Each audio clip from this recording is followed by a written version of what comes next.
aquí a participar. Me hubiera gustado estar allí en persona, en Zaragoza, pero bueno, todos sabemos cómo es esta situación de la pandemia, que nos obliga a estar delante de la pantalla, con lo cual pido de antemano perdón porque es posible que se oigan mis perros ladrar o pasar a mis hijos o todas esas cosas que yo creo que nos pasan a todos en estos días. He preparado pues una serie de imágenes para hablar sobre lo que Ana me ha pedido, que es sobre arte de India y sobre el arte de India desde un punto de vista feminista, poscolonial, que es como lo voy a tratar. Yo había calculado hablar unos 45 minutos y después establecer un turno de preguntas, un diálogo si queréis, pero no me importa nada que me cortéis. Y lo que pasa es que como yo cuando estoy compartiendo pantalla no veo a nadie, pues será Ana quien tenga que dar paso. Si alguien quiere interrumpir, que lo haga tranquilamente, que no me No te importa preocupes, estaré nada. pendiente del chat. Si queréis alguien poner que tenéis alguna pregunta, me la pasáis en el chat y yo os doy paso, o abrís micrófono, como queráis. Yo O estaré si queréis esperar al final, que os parece más cómodo, pues lo que queráis. Yo, vamos, tranquilamente. Y voy a compartir mi pantalla, que yo creo que ahora se ve, ¿no, Ana? Sí, perfecto. Vale, pues bueno, como digo, lógicamente de lo que voy a hablar es de arte indio, que es a lo que me dedico y de lo único que sé un poquito. Y voy a proponeros hacer conmigo un recorrido del presente más actual a lo más remoto del arte indio, un viaje de ida y vuelta, no cronológico ni exhaustivo, porque creo que en tan poco tiempo pues no tendría mucho sentido, con esa perspectiva que os propongo desde el poscolonialismo y revisando ciertas cosas o sobre todo proponiendo varias cuestiones que yo creo que nos pueden hacer pensar o ayudar a ver no solo el arte indio, sino el mundo indio, a la mujer india y también a nosotras mismas, como decía Ana, y a nuestro propio mundo y a nuestro propio arte de otra manera.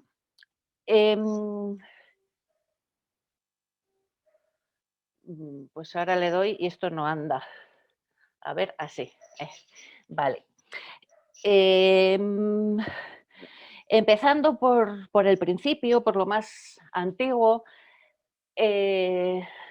quizá se puede decir que los orígenes del arte indio están en la civilización del Valle del Indo.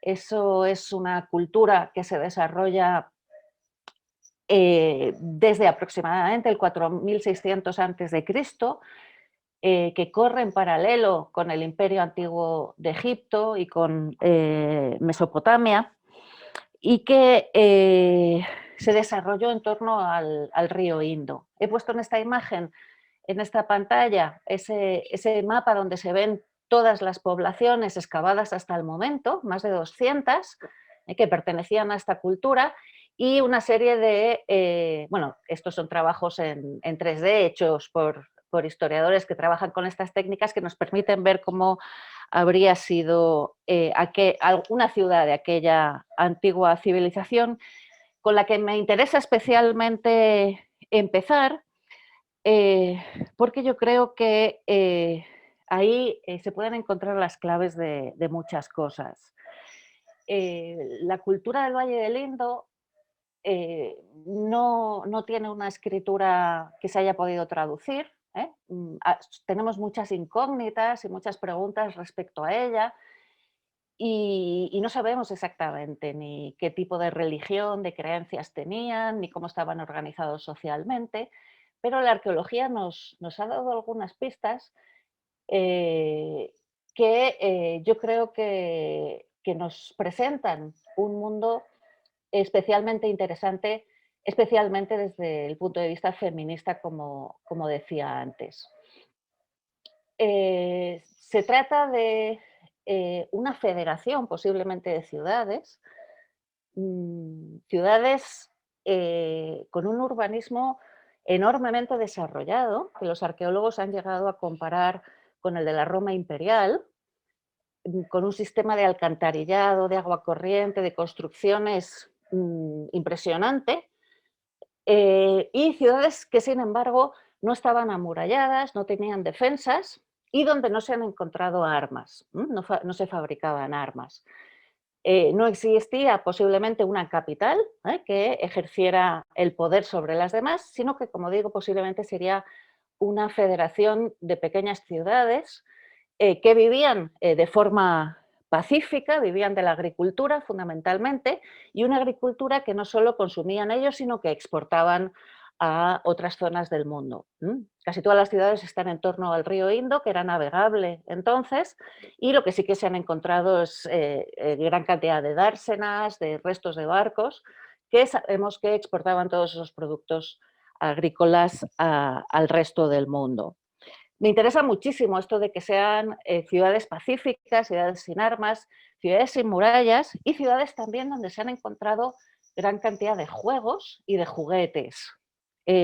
Lo que nos hace pensar que los pobladores de todas estas ciudades, especialmente de Mohenjo-Daro y de Jarapa, que son las que se han conservado mejor, ¿no? Y donde la arqueología ha sacado a la luz una mayor cantidad de artefactos, pues nos hace pensar que en esas ciudades había una gran cantidad de tiempo dedicada al ocio, que la gente vivía bastante placenteramente y, como digo, se han encontrado muchísimos restos de esto que suponemos que son juegos, vamos, que obviamente son el origen de nuestros dados, todo tipo de juegos que se hacen con bolitas o muy posiblemente un juego que tiene mucho parecido con el ajedrez, y hay muchos estudiosos de este tema consideran que de hecho el ajedrez tiene su origen en esta cultura.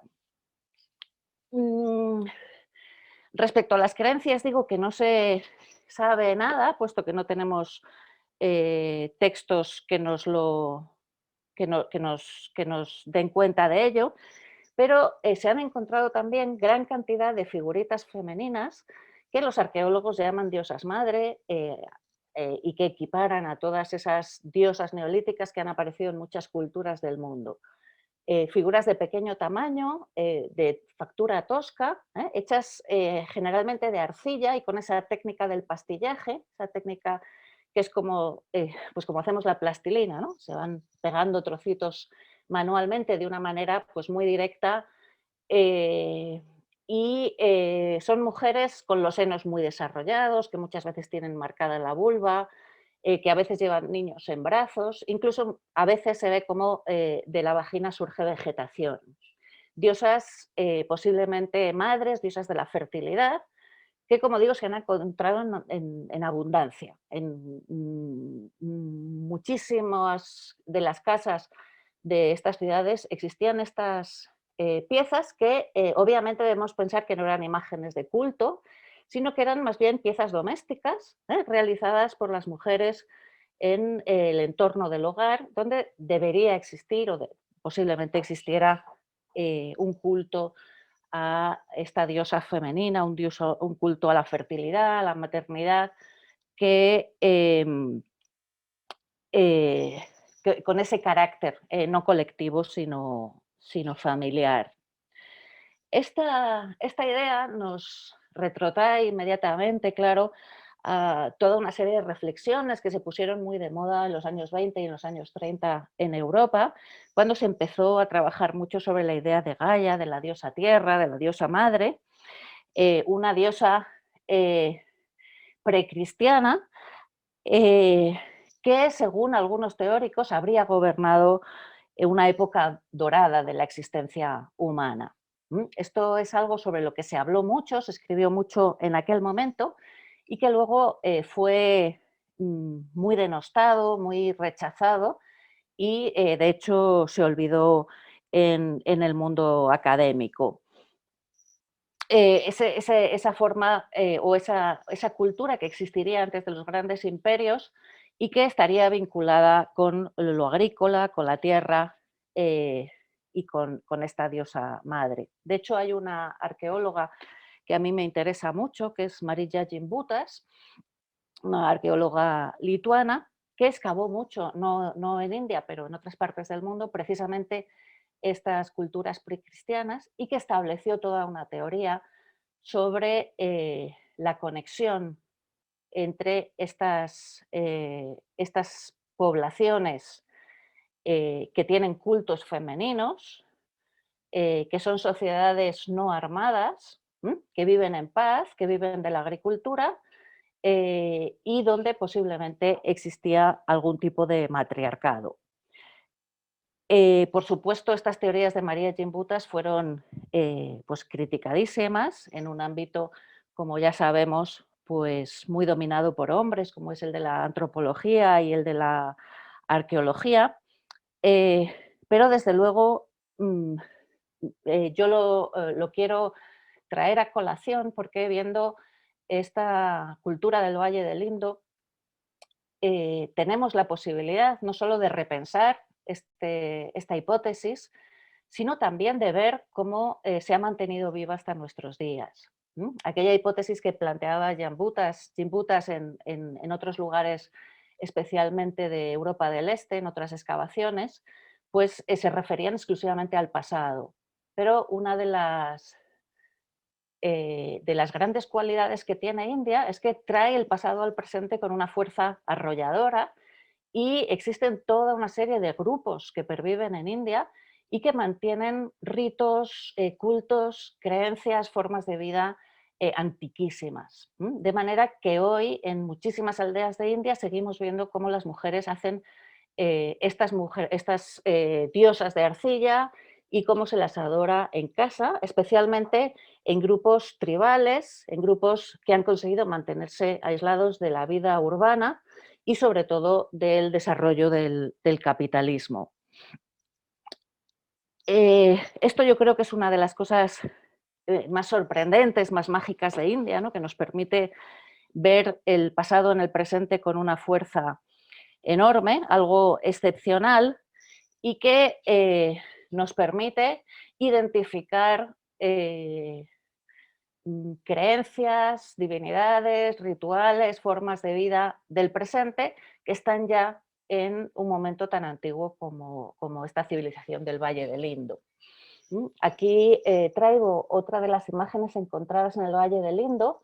Es un torso femenino encontrado en la ciudad de Jarapa, de una factura mucho más pulcra, posiblemente hecha por un artesano ya de profesión, que nos muestra a esta mujer bailando en un momento de giro, y que posiblemente nos adelanta ya la presencia de esa divinidad femenina que con su baile, con su ritmo crea el universo y que va a estar presente en la India posterior y, por supuesto, en la India actual. Esa gran diosa que para los hindúes hoy es el principio activo del universo, y que adopta muchísimas formas distintas, muchísimos nombres de distintas diosas, pero que está siempre protagonizando ese mundo. Dicho esto, me gustaría adelantar y dejar claro, ¿no? que cualquier generalización que se intente hacer sobre el mundo indio puede resultar una tontería. Y India es un territorio tan extenso, tan heterogéneo, tan variado, con tal cantidad o con tal diversidad de grupos étnicos, religiosos, lingüísticos, que es absolutamente improcedente hacer afirmaciones y generalizaciones, ¿no? Yo cuando oigo decir las mujeres de India son así o las mujeres de India son así, pues la verdad es que me enfado un poco, sobre todo porque estamos hablando de una población de más de 700 millones de personas. Pensar que a todas ellas les pasa lo mismo, yo creo que es simplificar simplificar en exceso una realidad enormemente difícil y compleja. No se pueden generalizar afirmaciones ni situaciones sobre ellas, en primer lugar por esto, ¿no? Porque estamos hablando de un grupo humano enorme, y por otro lado también porque los occidentales hemos tenido siempre esa necesidad de catalizar nuestra fantasía hacia Asia, ¿eh? Siempre hemos pensado que de Asia venía todo lo más bonito, pero también todo lo más terrible. Hemos catalizado allí también muchas espiritualidades insatisfechas, y hemos inventado una y otra vez India y seguimos haciéndolo, yo creo. De manera que yo llevo muchísimos años dedicándome a esto y llevo muchos años viajando a India, he vivido ahí mucho y yo creo que cada vez sé menos, cada vez me resulta más difícil poder hacer afirmaciones y generalizar sobre este tema. India son muchas Indias, en realidad, y las mujeres de India tienen condiciones muy distintas, muy diversas, y ello se ve también a través del arte. Para ilustrar esto, he traído una obra que a mí me gusta mucho de una artista contemporánea india que se llama Shilpa Gupta, que se llama 100 mapas de India hechos a mano, en la que la artista coge un cuaderno en blanco y le pasa a varios ciudadanos indios de distintas partes de India una hoja, o vamos, abre el cuaderno por una hoja y les da un lapicero para que pinten a mano alzada el mapa de su país. No pueden copiarlo de ningún lado, tienen que hacerlo de memoria y el resultado es un cuaderno con 100 páginas, 100 mapas de India, en el que ninguno de ellos coincide. Pues el de Cachemira cree que Cachemira es mucho más grande que el resto, al otro pues le caen mal los de no sé dónde y quita ese trozo de India, los perfiles van cambiando y Shilpa Gupta lo que hace es exponer este cuaderno con un ventilador detrás, de manera que las hojas se van pasando y uno va viendo en movimiento ese país que es constantemente cambiante y que no tiene unas fronteras definidas. Hay tantas indias como espectadores, como dibujantes, como ciudadanos hay, también como occidentales que queramos mirar hacia ella. Tengo aquí, esto es un poco cutrecillo, pero lo he traído porque es una instalación muy bonita, con ese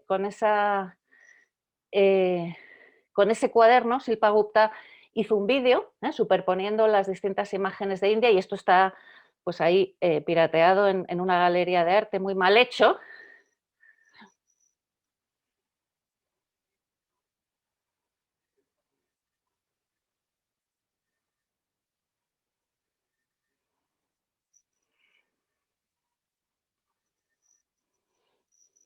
Bueno, donde se ve ese, esa variedad de territorios, ese perfil constantemente cambiante al que aludía. Muchos artistas han trabajado sobre esta idea de la India tan diversa, tan heterogénea, tan inabarcable, ¿no? Algo que se parece un poco a un curry, a un masala, con especias de todo tipo que se mezclan, que se contradicen, que al final conviven de una o de otra manera. Por ejemplo, Harsa, que es otro de los artistas contemporáneos que a mí me interesa muchísimo, tiene esos murales inmensos, todos llenos de personajitos, de todos esos personajes que representan la realidad india. Negros, blancos, altos, bajos, budistas, hinduistas, cristianos, unos con velo, otros sin velo, otros desnudos, en fin, así hasta el infinito, esos más de 1.300 millones de habitantes que en el título tan expresivo de esta obra dicen "Come, give a speech", ven y danos un discurso, ¿qué nos vas a contar? Que no hayamos visto ya toda esta cantidad de gente. Bueno, pues en esa diversidad encontramos también el arte relacionado con las mujeres, el arte sobre mujeres, las mujeres artistas, todos esos. Es un tema sobre el que no se puede generalizar. Aquí he hecho un pequeño collage con imágenes de mujeres de varias escuelas, de varias religiones, de varias tendencias, donde vemos también ese auténtico masala que se da en India. Claro, ante este lío, ante un amigo mío lo llama un sándwich arqueológico que es India, donde todo se superpone, todo convive, todo se mezcla.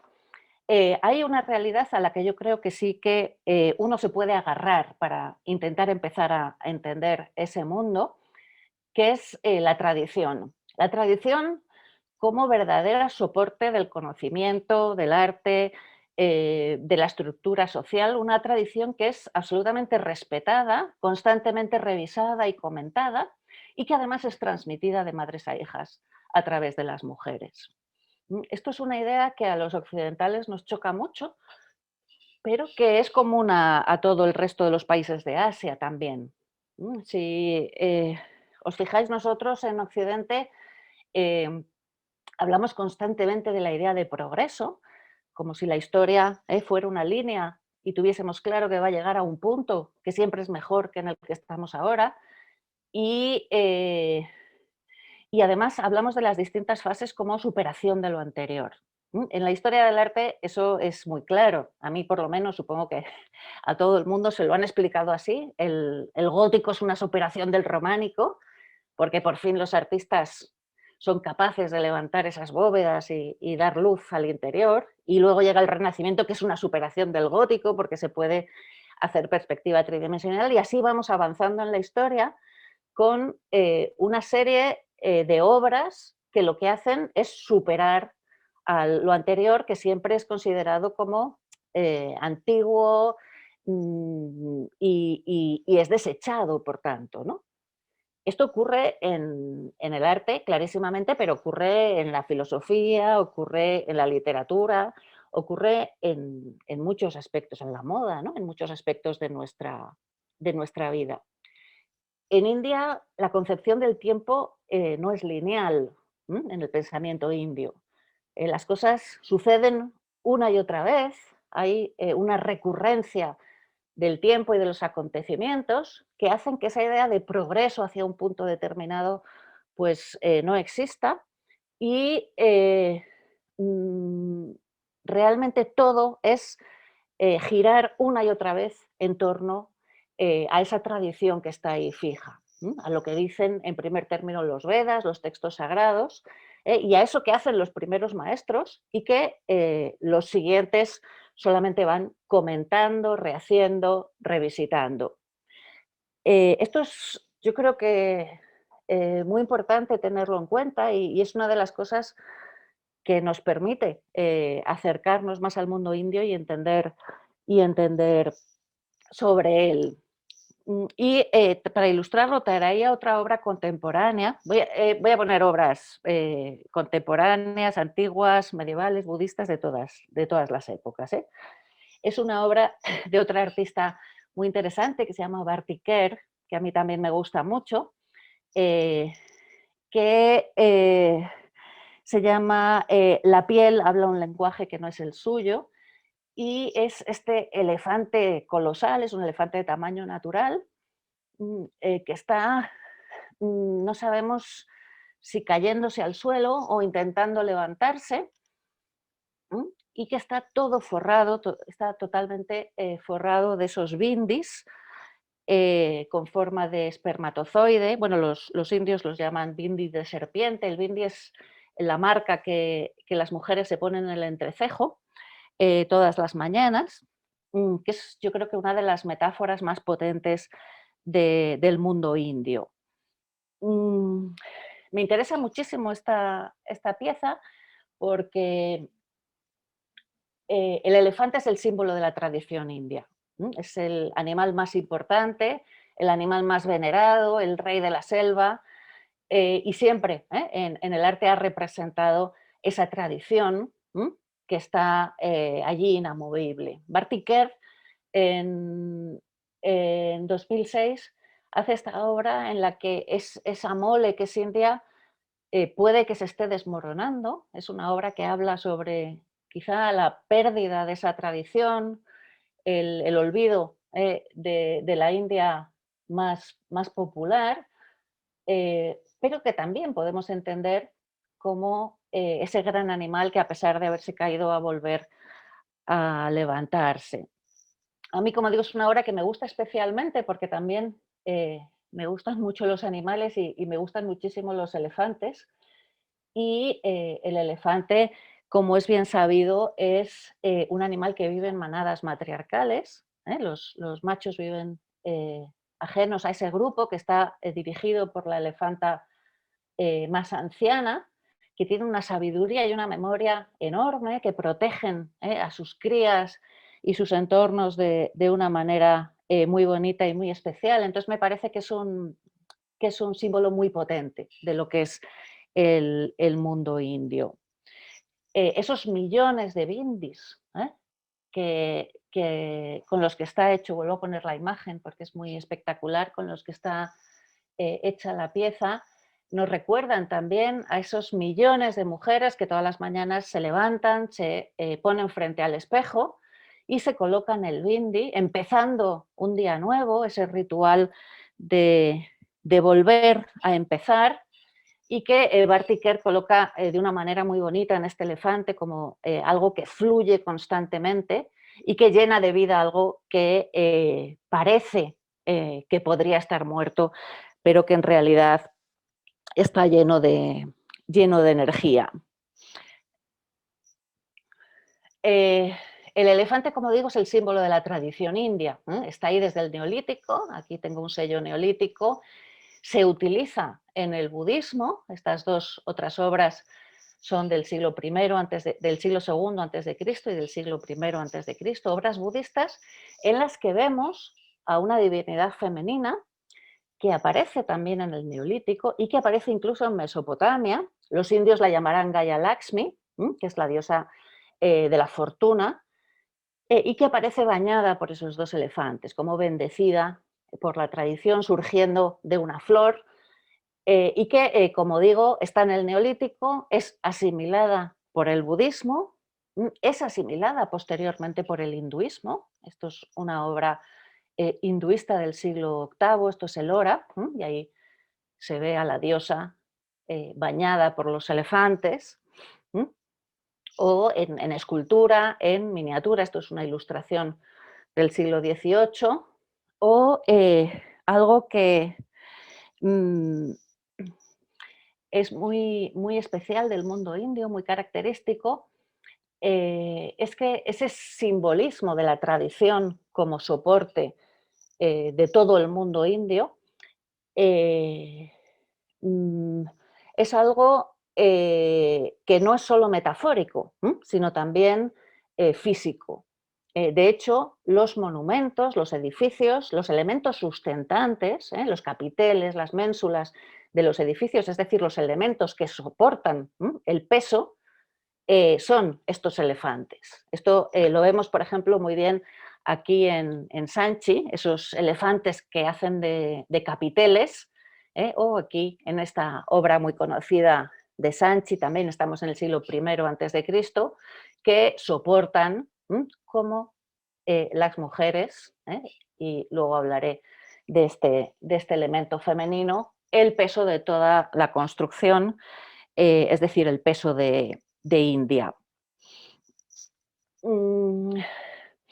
Lo veíamos ahí en un edificio budista, pero esto que es Ayanta, budista también un poco posterior, también vemos a esos elefantes magníficos como saliendo de la roca que dan paso al recinto artístico.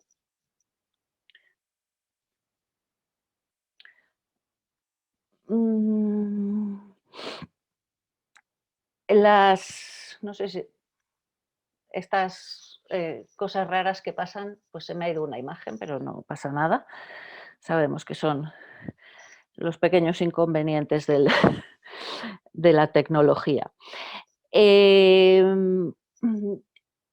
Esa tradición y esa tradición que está relacionada con la tierra, con la propia India y con lo femenino, se va a convertir en el mundo indio o va a dar forma a una enorme cantidad de diosas, que en el fondo son todas una, que se puede transformar y adquirir pues un carácter más pacífico o más violento o más maternal. Hay muchísimas diosas en el hinduismo, pero que siempre se convierten en un elemento activo en la sociedad india, en la religión india. Así como en Occidente lo femenino es identificado siempre con lo pasivo, en el mundo indio lo femenino representa siempre la acción. La acción, el dinamismo, la capacidad de transformar es siempre una energía que se llama Shakti y que es femenina y que se va a encarnar en formas de muchas diosas distintas. Aquí tenemos a Durga, una de las más famosas, que es la que es capaz de reiniciar los ciclos cósmicos, reiniciar la vida cada temporada después de la cosecha, de derrotar al mal para dar lugar también al inicio de los nuevos ciclos cósmicos, o a la diosa Kali, que es la que destruye, la que mata, pero para que pueda dar vida.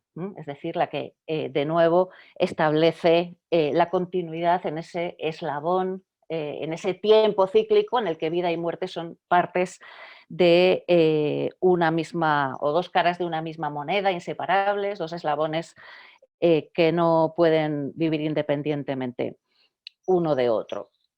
O más allá, y si vamos ya a inicios del siglo XX, vamos a ver cómo esas diosas se van a convertir en estas imágenes tan kitsch, que son las estampas que se vendían tras la independencia india.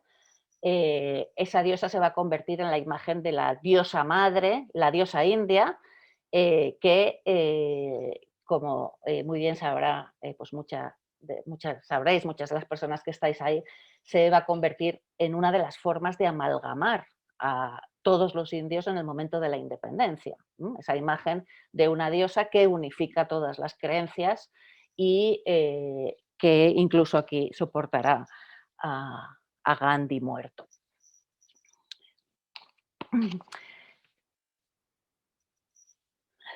Si volvemos a la obra de Bartik Kerr, veremos de nuevo algo que es muy significativo también, que es la importancia del trabajo minucioso, del trabajo meticuloso, ese ir añadiendo uno a uno todos esos miles, millones de bindis que tiene claramente que ver con el trabajo femenino, con el trabajo de coser, esas infinitas puntadas que hacen los textiles indios, el ir, traigo aquí los bindis otra vez y una imagen de una mujer vestida con esos textiles tradicionales en los que son cientos millones de puntadas para ir cosiendo cada uno de los espejitos que van a formar ese conjunto. Con esto quiero señalar cómo esa idea, ¿no?, del trabajo femenino, de lo meticuloso, de lo que se hace en el interior del hogar, llega al presente con algunas de las artistas más novedosas, más vanguardistas, como es Bartik Kerr. Un camino de ida y vuelta que a lo largo de los siglos ha creado una gran fraternidad, una gran sororidad femenina, una gran unión entre todas esas personas que tienen tantas cosas en común a pesar de la época y del momento en que trabajen. Ocurre, por ejemplo, con Amrita Sergil, que es una de las artistas más vanguardistas de India.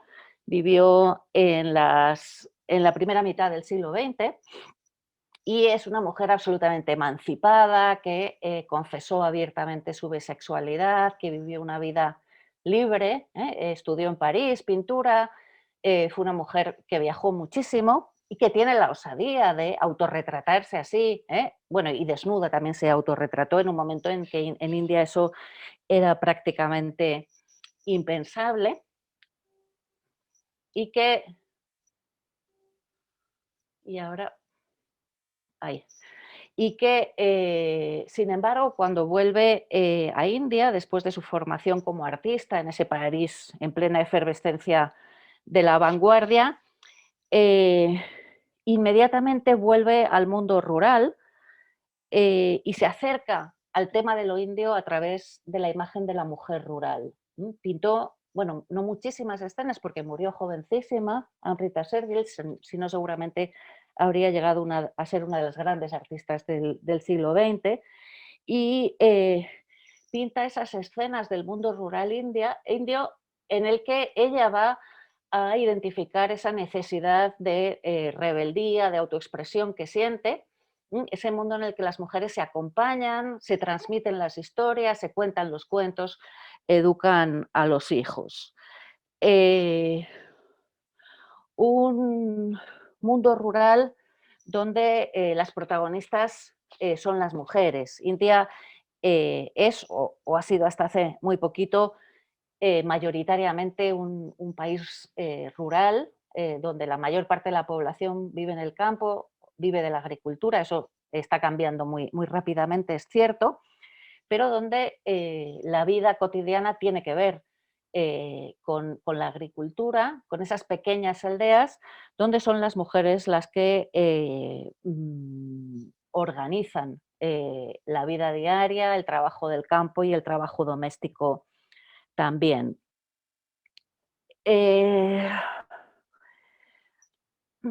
Una de las cosas que yo creo que es muy necesaria al hablar de arte indio y también de arte occidental, y es algo que yo he aprendido viviendo en India y estudiando arte indio, es que el discurso que hemos construido sobre la historia del arte no nos sirve y que hay que replanteárselo. Hemos construido un discurso extremadamente patriarcal en el que hemos establecido una diferencia entre las bellas artes y lo que no son bellas artes, eso que llamamos las artes aplicadas o las artes decorativas o incluso las artesanías, que en el fondo se diferencian de las bellas artes porque están hechas por personas anónimas, por personas que no tienen nombre. De manera que en ese discurso que nosotros establecemos y que es el que rige en nuestros manuales, en nuestras universidades y en nuestros museos, todas estas mujeres que todos los días trabajan en sus casas en India y hacen unas obras maravillosas, pues no figuran porque no forman parte de ese mundo elitista de las bellas artes, sino que son considerados artesanía. La complejidad del mundo rural indio, de la artesanía india, es tal, tan apabullante, tan rica, que dejarla de lado es algo de una ignorancia enorme, ¿no? Y es algo que hemos hecho sistemáticamente, yo incluida, porque claro, yo doy clase en una universidad donde me he educado en ese discurso oficial que yo creo que llega ahora ya de desmontar, entre otras cosas, porque si no abrimos esa puerta a lo que llamamos las artesanías, no abriremos paso nunca al arte hecho por las mujeres. Un arte que no es para ser exhibido o para denotar el poder de alguien o de algo, sino que está hecho para embellecer el entorno doméstico, para abrigar a los hijos, para tejerles las colchas de sus camas o para darles de comer. En India hay una enorme cantidad de gente, como digo, que vive en el mundo rural y una gran cantidad de gente que no practica las religiones oficiales, las religiones escritas, sino que procede de un mundo preario y que posiblemente está conectado con ese mundo neolítico del que acabo de hablar. Se les llama los adivasis, ahora volveré sobre ellos, o las tribus de India, y que hacen un arte absolutamente espectacular que está a punto de desaparecer y que pues yo hoy quería traer aquí porque creo que es de una importancia enorme. Es un arte, puesto ahí algunas características, es un arte muy humilde, que utiliza materiales pobres, los materiales propios de cada lugar. Es un arte que está realizado por artistas anónimos, que no se expone, que no se firma, que no se exhibe, artistas que no son profesionales y que la mayor parte de las veces son mujeres. Y es un arte que es eminentemente práctico, que tiene la finalidad de satisfacer las necesidades básicas de la gente. Recipientes para guardar el alimento, textiles para vestirse, elementos para adornarse, para adorar a los dioses, etcétera, etcétera.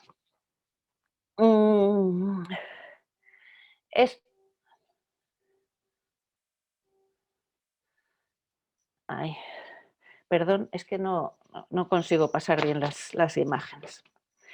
Esto se ve en cada aldea de India, incluso en las más remotas, por muy humildes que sean las casas, muchas de ellas están decoradas, pintadas por las mujeres con unos interiores cuidadísimos, por estos pueblos que mantienen esas tradiciones vivas en las que ese trabajo está realizado por las mujeres. Traigo aquí una imagen o aquí otra con ese árbol maravilloso, es un baniano con sus raíces aéreas y los pájaros subiéndose a él, los pavos reales, una casita muy humilde como podemos ver, que hacen estos grupos que yo llamo olvidados, los adivasis. Adivasis significa literalmente autóctonos, también se les llama atávika, que significa pobladores de los bosques, y en la India actual se les considera, se les llama castas y tribus censadas, ¿no? Y son todos esos grupos que tienen creencias y costumbres distintas a las grandes corrientes religiosas, es decir, al hinduismo, al budismo, al jainismo, al islam, y que siguen manteniendo vivas esas tradiciones, no sabemos por cuánto tiempo. Son grupos humanos que tradicionalmente vivían de la caza, de la pesca y de la agricultura itinerante. Es decir, practicaban la quema de los campos que cultivaban y se iban desplazando, eran nómadas, pues lo cual ha traído muchísimos problemas en India. Casi todos ellos han tenido que asentarse, establecerse y construir aldeas estables y cambiar, por lo tanto, su forma de vida que dependía del bosque. Pues son muchísimos, son unos 68 millones de personas que pertenecen aproximadamente a 635 tribus diferentes. Estos son unos números que cambian de año en año porque todos los años se hace un censo y tienen también su intríngulis político y sus cosas. No es fácil saber cuánta gente hay ni cuántas tribus en concreto. Son grupos muy curiosos, como digo, vinculados desde siempre a esa existencia, a esa vivencia en el bosque, de donde extraen todo lo que necesitan para vivir y que tienen muchísimas menos restricciones respecto a los usos alimentarios, respecto al sexo, al matrimonio, que los hindúes o los musulmanes o los budistas. Otra de las razones también por la que no han sido nunca bien vistos ni por unos ni por otros, ¿no?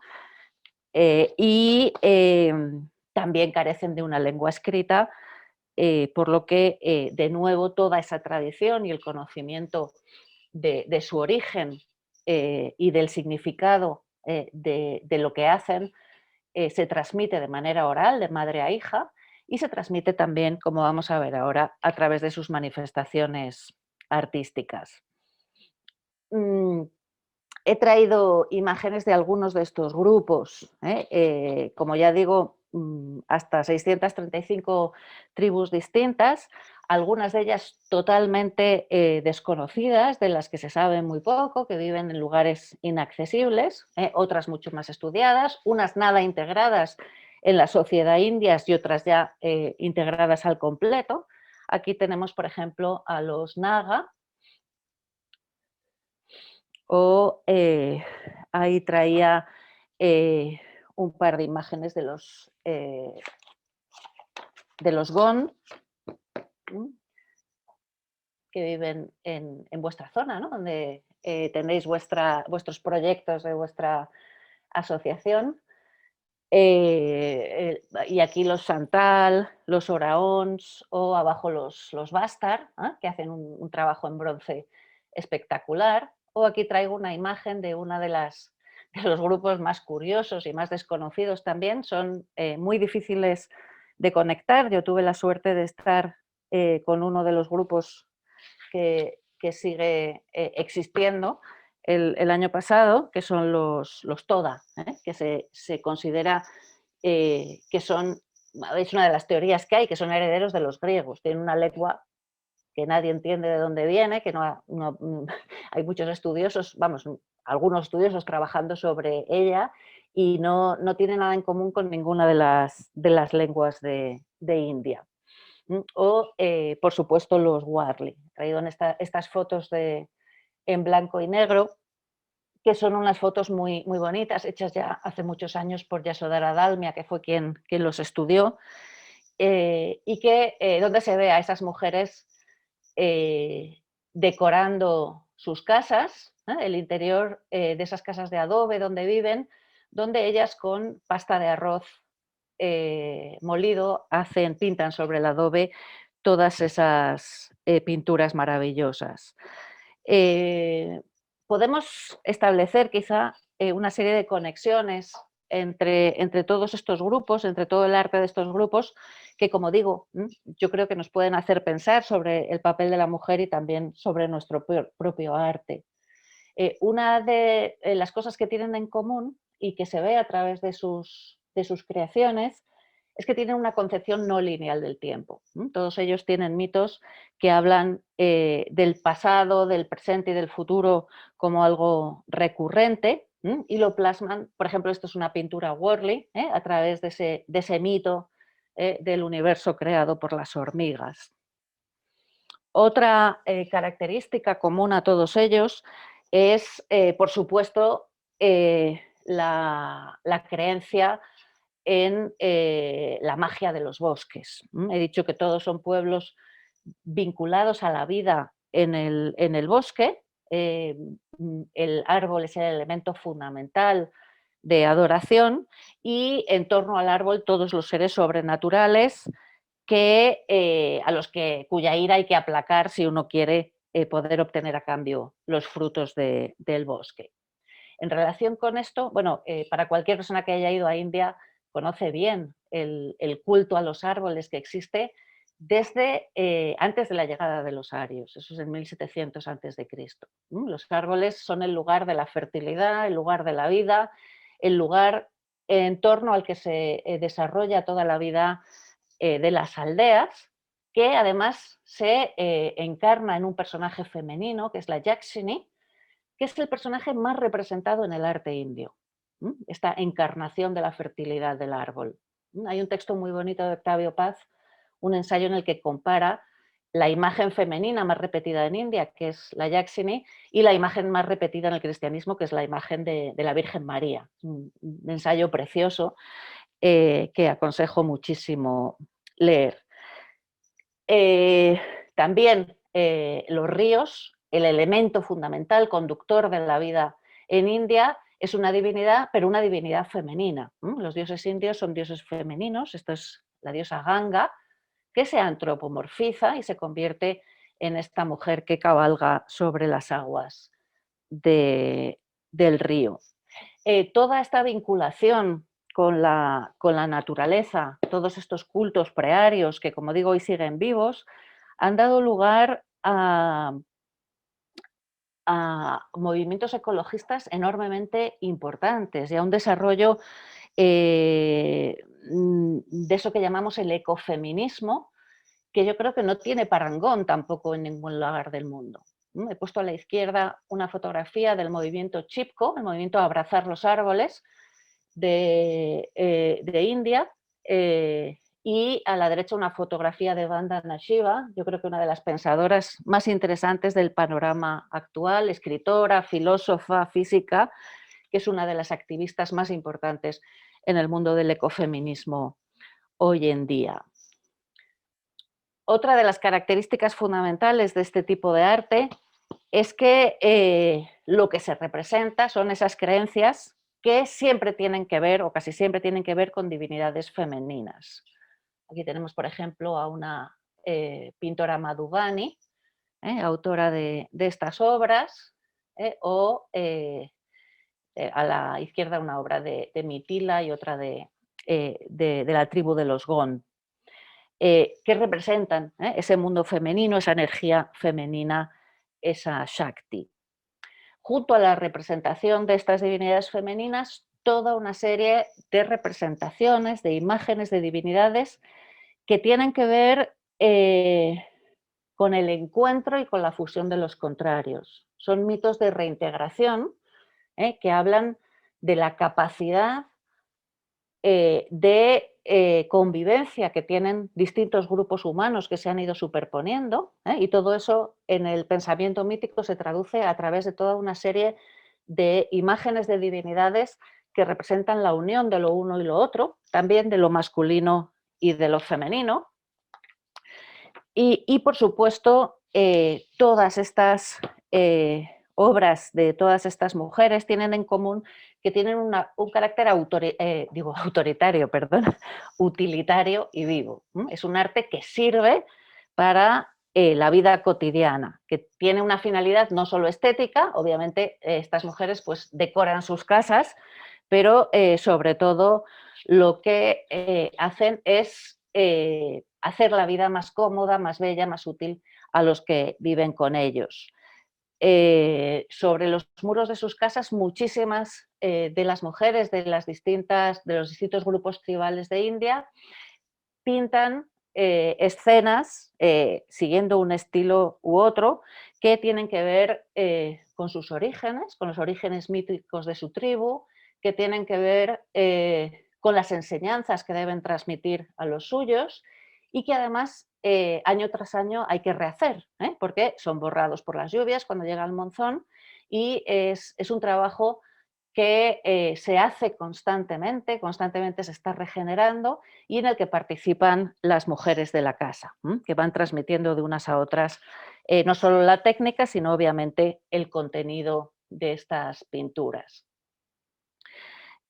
Esto es un trabajo que siempre han hecho las mujeres en India, siempre, hasta que todo este mundo empieza a darse a conocer y empieza a comercializarse.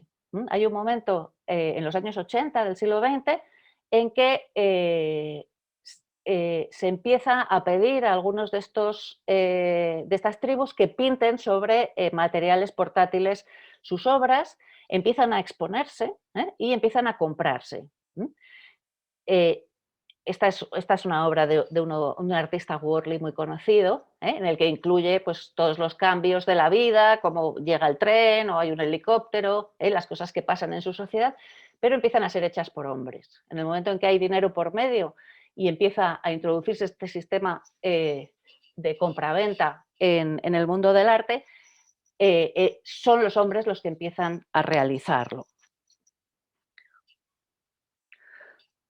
Pintar las casas, los muros de las casas, hacer cada día el kolam o el ranguli, es ese diseño mandálico que se hace a la entrada de cada casa. Cada mujer lo hace con pasta de arroz y tiene un nombre muy distinto dependiendo de las zonas de India, y es una imagen muy bonita, generalmente abstracta, en la que la mujer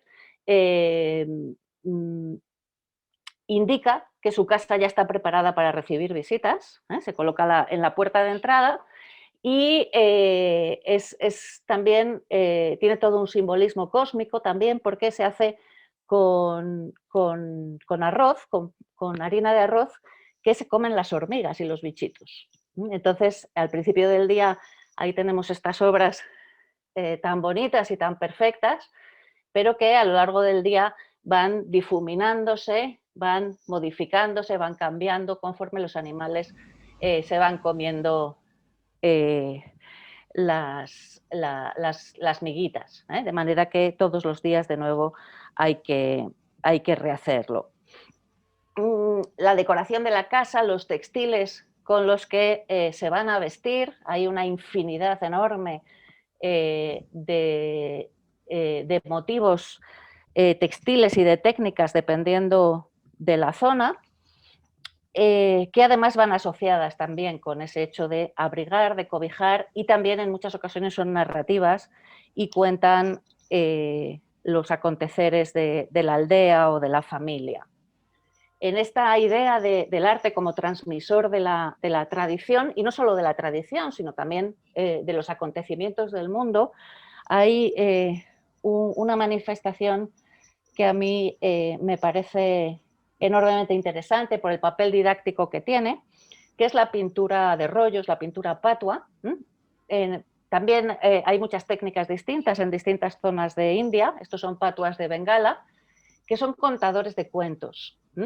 Ellos son los que dibujan las historias que se van desenrollando y además les ponen música, van cantando lo que ahí sucede y van de pueblo en pueblo contando las historias. Cuando no había medios de comunicación, ni radio ni televisión, pues son los que llevaban las noticias de un sitio a otro. Y en estos rollos pues se cuentan desde el Mahabharata y el Ramayana las historias populares más antiguas hasta las más modernas. Ahí a la izquierda tenemos, por ejemplo, el ataque a las Torres Gemelas, o a la derecha el tsunami famoso del sudeste asiático. Es la manera que tenían los pobladores de India, de estas aldeas de India, de enterarse de las novedades y, como digo, un importantísimo vehículo didáctico. Acabo ya y voy a acabar, si me da tiempo, Ana, poniendo solamente para que lo veamos. Esto es un proyecto que hicimos hace unos años con una familia de estos patuas que nos pintaron.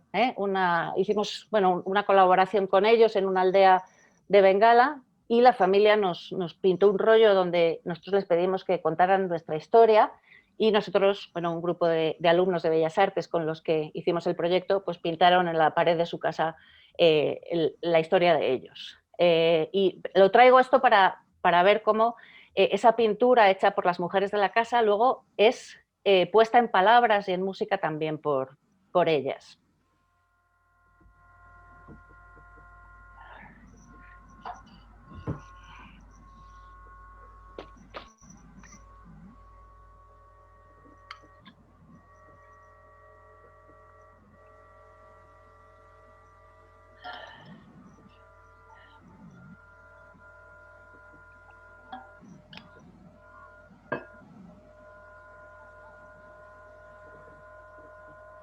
No oímos nada, es la pena. Ahí. ¿No coger sonido o algo así? O... ¿No se oye nada? No. Sí lo podemos ver y sí que vemos que cuenta la historia, que también está muy bien, pero me da una pena que no la estamos oyendo. ¿La tienes en YouTube? Está en YouTube. Luego te paso el link. Pásanos luego en el chat el enlace y luego la vemos también. Vale, porque yo creo que es bonito ver también cómo lo cantan ellas. En este caso, las niñas que están aprendiendo, los padres les han cedido por primera vez que sean ellas las que le pongan música y letra a la canción. Entonces la madre está vigilando el trabajo de las niñas y bueno, yo os paso el link si queréis verlo para ver todo este mundo de transmisión a través del arte. Si lo pones en el chat sería genial, porque a mí me encantaría. Vale, sí, ahora lo paso si consigo. A ver, voy a ver cómo dejo de compartir. Ya he dejado de compartir, ¿verdad? Vale. Bueno, pues estos son esa serie de cosas que me apetecía contar un poco y que a mí por lo menos me hacen pensar mucho en ese papel que desempeña la mujer en el arte indio y yo creo que también en nuestro propio arte occidental, aunque lo hayamos olvidado desde la Ilustración, ¿no? Pero bueno, es eso que dejo ahí sobre la mesa como tema para pensar y debatir. La verdad es que yo que he hecho historia del arte ya hace muchos años, estudié una historia del arte absolutamente guiada por hombres. Incluso no había cuestionamiento siquiera de que las mujeres prehistóricas hicieran más allá de una manita que aparecía en algún sitio, como ¡uy, qué curiosidad! Y luego ves este tipo de tribus que trabajan todavía hoy en día, como dices tú, que del pasado traen al presente y son las mujeres. las que lo hacen. Entonces, es una cosa que a mí me choca y además yo lo estoy revisando porque yo es que estudio una historia del arte en la que apenas había mujeres, no estaban, no existían.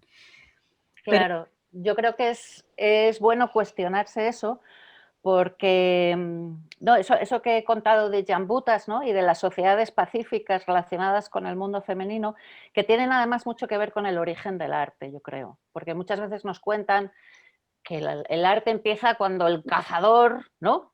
Coge a su presa y se mancha de sangre y entonces es una visión tan impositiva, ¿no? De lo que es la cultura y lo que es el arte, que a mí me produce bastante rechazo. A mí me gusta pensar que el primer arte es cuando la mujer baja al río a por agua y pone las manos en el barro húmedo y se queda su impronta y de ahí hace un cacharro y en ese cacharro pues empieza a crear motivos con los dedos que tienen que ver con el compartir y que tienen que ver con el cuidar y que tienen que ver con el embellecer el entorno y no con esa idea de posesión, de dominio, de demostración de poder que casi siempre es como entendemos, pero no solo la historia del arte, ¿no? Tantas y tantas cosas.